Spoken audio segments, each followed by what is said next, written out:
Hello everyone, it is Joe here from OmniPoke, the channel that brings you guys everything Pokemon. If you're looking for PTCGO codes, including the stuff from Silver Tempest, make sure you check out the Potown store. You can get a 5% discount on your orders using that code, OmniPoke. For today's video, we are going to be talking all about countering Lugia V-Star, the most impressive deck in the format that has very few bad matchups. And I think if the LAIC is anything to go by, the meta has to warp completely around trying to beat this deck as your number one priority. Everything else is secondary. So, for those of you who weren't aware, over the weekend, the LAIC of almost 1,000 players, there was 6 of the top 8 decks were Lugia V-Star Archeops. The vast majority were playing Aurora energies in their deck to utilize one prize Pokemon, like the amazing rare Yveltal, as well as Radiant Charizard, oftentimes adding in a Stoutland V as well to help out in one prize matchups.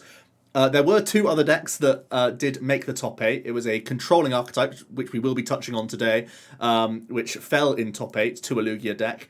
And also there was a Lost Box with Comfey, Cramorant and Kyogre and Mirage Gates, and that did win in top 8 but then lost in top 4 against the Lugia naturally. So it looks like Lugia can take on pretty much everything in the game. The tournament was actually won by Tord Reklev.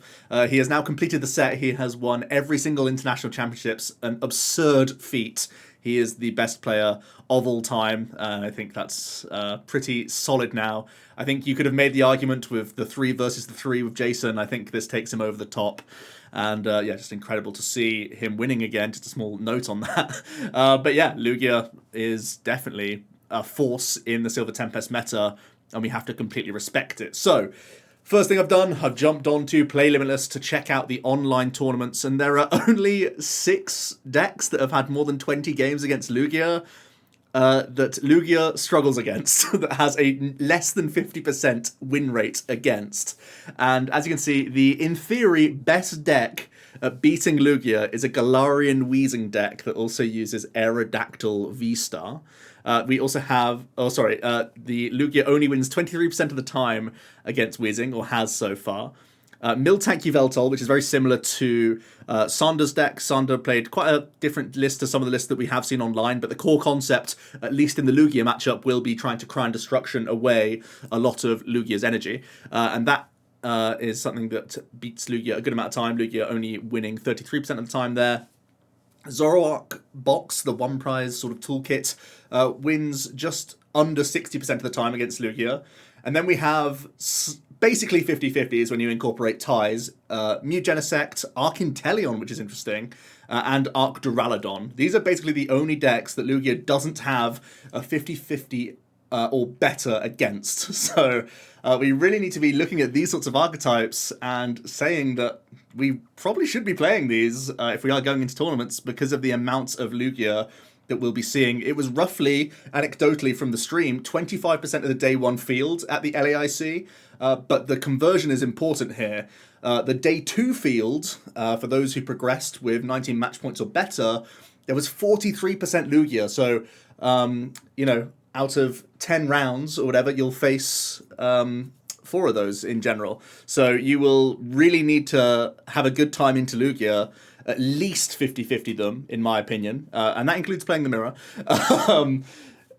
Or you really shouldn't be getting a good record at the tournament, or you'd be really lucky to be dodge and weaving the best deck. I'm certain there will be people still playing decks that don't necessarily have a good time into Lugia, but I think it's extremely risky to try and dodge and weave what will be, and could be, going forward into Silver Tempest tournaments, up to the sort of 30-35% of the day 1 field. I think that's very realistic. That 1 in 3 games you'll probably face a Lugia. There were numerous stories of players who had very strong records who ended up facing 7, 8, 9 mirror matches because Lugia were rising to the top tables, and there's just no stopping this deck. I also think there are a number of archetypes that were strong and viable in the Lost Origin format, which we basically cannot play. You can see here Lugia wins into these decks really very often. It means that Arceus has really fallen off the cliff.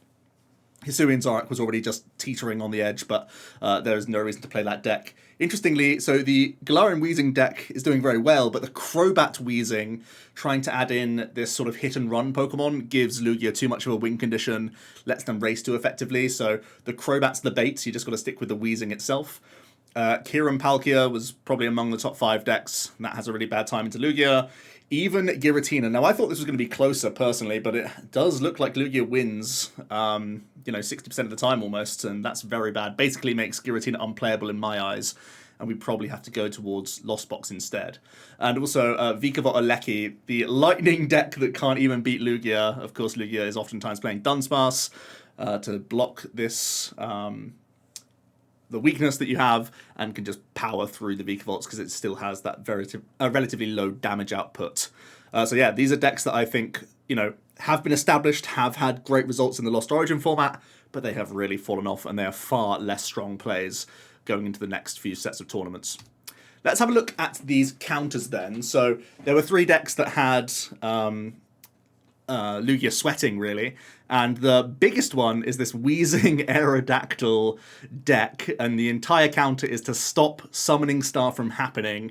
As soon as you stop Lugia summoning out those Archeops, you completely stop their energy acceleration, and all their funky attackers just have too high of an attack cost to even get going in the game. So you are playing Weezing for when you've gone second. You can Ascension into Neutralizing Gas and try and deny the Lugia in that regard. If you've gone first, I think the whole intention is to evolve into your Aerodactyl V-Star and use your Ancient Star V-Star power, which says that until the Aerodactyl leaves play, it gains the ability that has your opponent's Pokemon V in play except Aerodactyl have no abilities. So it really means that, again, Summoning Star cannot be used, and as long as you can keep your Aerodactyl around on the board and it's not knocked out, you're going to be all good. So the main reason you sort of keep that alive is by using your Yveltal's Cry of Destruction to remove energies from the opponent when they are manually attaching to their stuff because they're no longer able to use their Archeops. So that's the whole idea here. There are some other things going on in the deck. You see like a Flying Pikachu Parasol package. That's to stabilize your Lost Box matchup, which is still slightly negative, but that's the intention of the Flying Pikachu. For the most part, and also you have the Weezing, which can also slow them down. But you seem strong into Lugia. Unfortunately, you're negative against basically every other deck, apart from Reggie's and Zorro.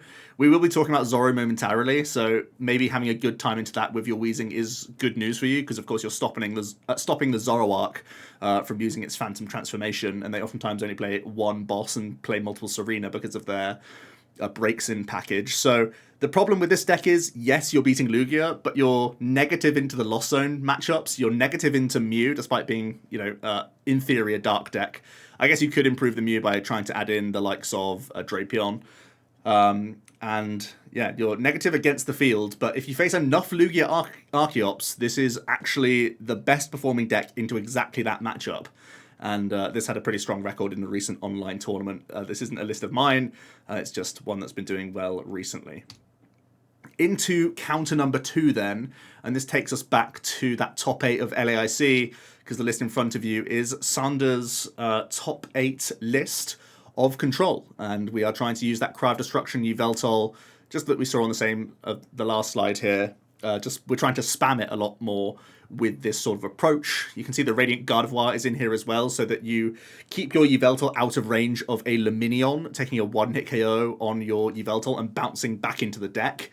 Without this Radiant Gardevoir, it would be pretty tricky for this deck to work, but the Guardy keeps your Yveltal out of range so they can't just fish dance the entire time, especially because you're going to be Gala mining and using Sydney and all this other stuff to force the opponent to keep retreating and do all this other annoying stuff, which again gets rid of energy naturally for them. So yeah, really annoying card to deal with. You can see that the matchup spreads of this control deck is also very strong into Mew, because again, the Cry of Destruction is also very handy there. Also, the sort of issues would be the Lost Box matchup, Reggie's and Kieran Palkia. I think Lost Box, we do have the Twin Energy Wash Water Ice Cube combo. That's pretty much the main thing you're leaning into here. That's your real hope that you can try and checkmate some Lost Box players. And that's the thing giving you some hope. And of course, the online data here is completely different to Sanders' Exact 60. So some online lists are going to be performing worse than the concoction that Sander's created. So do bear that in mind. This is much more of a up-to-date, better performing list into the general field because Sander's brain is humongous and makes the best controlled decks in the game. And he did end up losing to Tord in a best of 3 set, and that's one of the issues of best of 3 sets when you are getting into top cuts. If you end up dropping a game, it's really more difficult for you. And I believe Sander won the first game, and typically if Sander wins game 1 in a 50-minute series, it means he's not losing the set ever. That's how he ends up getting such strong records in Swiss, because if he wins game 1, he basically never gives the opponent enough time to lose a second game because the deck takes so long to generate its win condition. That's how often he ends up getting great Swiss records, but then falls as he goes into the top cut games because it just takes one dodgy hand or one thing going awry, and suddenly you can lose in a 75-minute. Even if you win a long game, the opponent then still has a full other game to try and play out. Now that they know all your tech cards, now that they know your list, they're more informed. Whereas going into a game 1, you don't know what the heck Sander's playing and what he has up his sleeve and the positions he can put you in, not knowing that he's checkmating you as you think you're making the correct play and racing prizes and such. So, yeah, I think the cat's out the bag with Sander's list, so there may be some adaptation required for the 60 in front of you, but it does really show the power of Yveltal crying away all of Lugia's energy and running them out of resources before they have taken the 6 prize cards. The third sort of counter, which isn't like so easy as a counter really, but this is like a 60-40 for Zoroark, would be trying to have a single prize deck, certainly, that is able to uptrade into a lot of Lugia's Pokemon. And I actually think the reason why Zoroark does this better than some of the Lost Zone decks is that you also have Slowbro in the late game to take another 2-prize knockout, because Lugia is very good from converting from a 2-prize deck into a 1-prize deck when it has to. It can use its Lugia, it can use its Stoutland, and then still throw some 1-prizes at you, like the Archeops themselves, or the Radiant or amazing rare Pokemon that they have at their disposal. They can make it still awkward for the Zoro player. You still have to take a physical huge amount of knockouts, but thanks to Slowbro, it means you can take 2 prizes on the Lugia, 2 prizes on the Stoutland, and 2 prizes on the Slowbro player as well. So you can ignore the 1-prize element of their deck, which is really strong. This is a 9-1 list in a recent online tournament that's in front of you. Pretty interesting stuff going on here. Also, thanks to the Mighty Yenna that you have in your list, you're also favourable into Mew.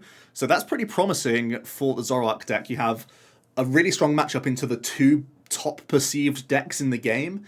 So that's the good news. The bad news is you have to dodge and weave. You have to dodge your Lost Box, you have to dodge your Giratina, and that's a big issue for this deck. You really have no hope into those matchups. 30%ers here, which is really, really rough. Also, looks like you're slightly negative into Reggie and slightly negative into Arcdura.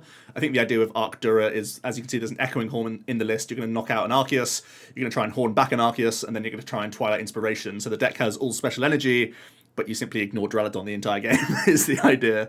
So that's an interesting take here, but yeah, still seems to be mildly negative there.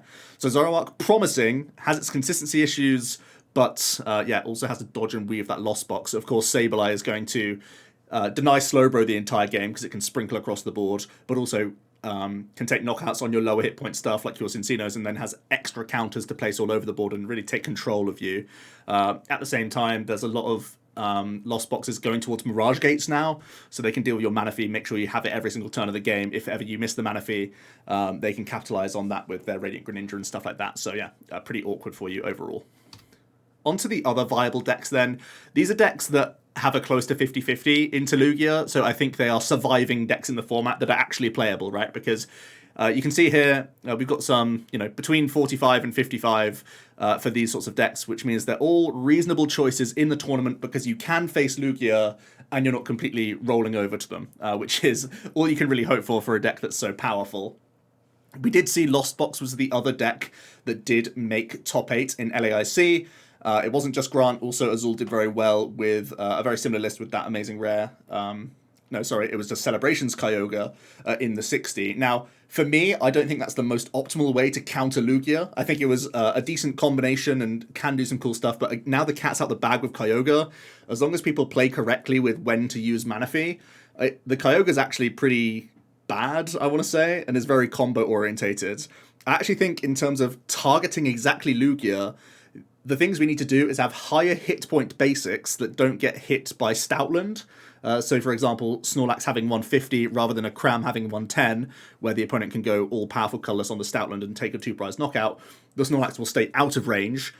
And it has that 180 baseline, so it can follow up from a Cramorant early, and also you can belt a Snorlax to knock out a Stoutland in one hit, because one of the biggest issues is a Radiant Charizard list of Lost Box can't deal with Stoutland. It can sometimes just take 4 prizes in a turn, and that's really bad for you, and you can't really rely on Fighting-type weakness either, because they play Dunsparce at the same time, so it has to be a Pokemon like Lax that can belt up and hit the requisite 210.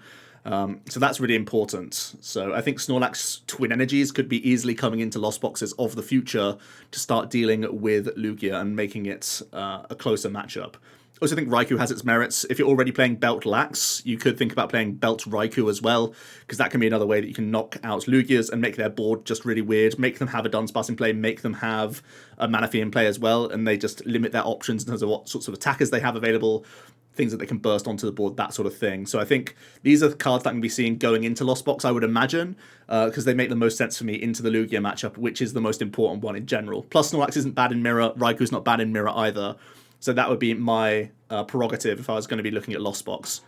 Reggie's doesn't really have to sweat too much. We've seen a lot of lists of Lugia only playing 1 Collapsed, some of the most successful ones only playing 1 copy. I thought 2 was going to be the more standard count going into the LAIC, but it looks like not many people actually chose to go with the Reggie deck in the end, expecting too many techs against it, with things like Washwater, Ice Cube being a possible combination. People will just put off the Reggies, where whenever you have to overtech Reggies, it just becomes an inconsistent pile, so I think people went away from that. But it could still be a deck that comes back, because it is still close into Lugia. So just Reggie's doing its thing and keeping like 4/5 stadiums so that you can have that answer to Collapsed makes a good amount of sense for me. I think it will still be a deck in the game. Duraludon equally, like I was saying, just 1 Collapsed. We've seen a lot of just 1 Lost Vacuums in Arc Dura. So in theory, if you get double VMAX, double Parasol setup, which is a lot and does require you to draw well as Arc Dura in a short amount of time, you can win the game. You can checkmate them, because they only have 1 Vacuum. So either Lugia going forward has to respect Duraludon and adds to the Lost Vacuum count and loses a consistency space, or they just copy-paste towards list, or other top 8 lists that only played 1 Vacuum, and you have inferior win condition with your Duraludon double Parasol. But it means you have to get double VMAX into play and both Parasols, so you probably need to play a very draw-heavy build of Duraludon, possibly even playing like the quad Tower of Darkness build, quad Shoes, and just trying to draw as many cards as possible with that list to get anything done. So that's an interesting one overall. Origin Form Palkia V-Star actually is okay into Lugia, which is weird because it's seen a huge drop-off in play.